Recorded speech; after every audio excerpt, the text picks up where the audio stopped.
Welcome to Pastor's Chat today. Well, today we're looking at Psalm chapter 50. Now, remember, we said Psalm chapter 49 was a sermon. It was like an anonymous psalm. It was an orphan psalm. It just pops up here in the book of Psalms as a message. And it's a warning to the wealthy. It's a warning to those who would depend on their riches to get them into heaven, depend on their wealth to bring them happiness.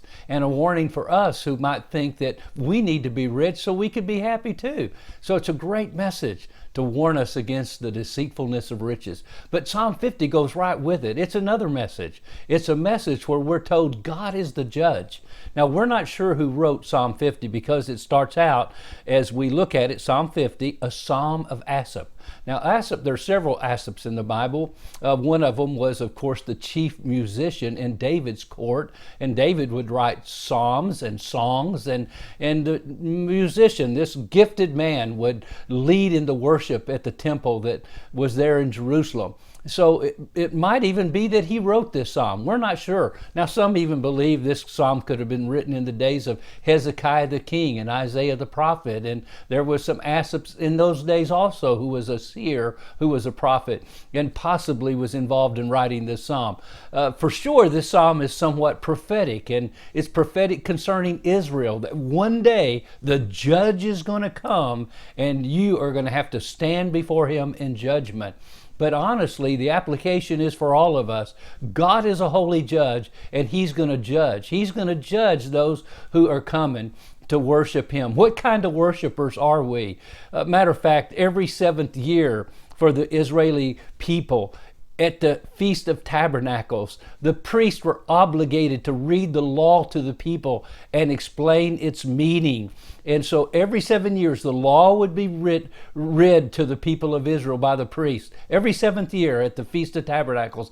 And then maybe this psalm was written on that occasion to remind the people, keep the law. Keep God's word. Keep it before you, because the judge is coming. He's going to judge us.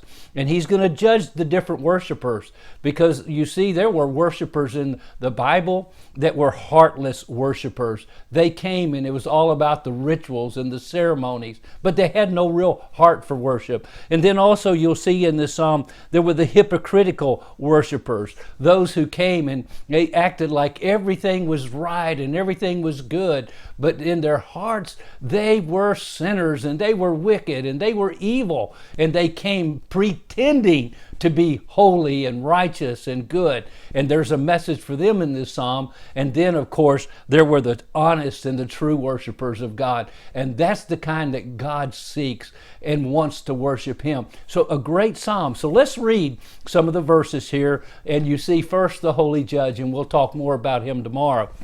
But Psalm chapter 50, the holy judge, the mighty one, God the Lord has spoken and called the earth from the rising of the sun to its going down. Out of Zion, the perfection of beauty, God will shine forth. Our God shall come and shall not keep silent. A fire shall devour before him, and it shall be very tempestuous around him. He shall call to the heavens from above and to the earth, that he may judge his people. Gather my saints together to me, those who have made a covenant with me by sacrifice. Let the heavens declare his righteousness, for God himself is judge. Selah. Now that's the introduction to this psalm.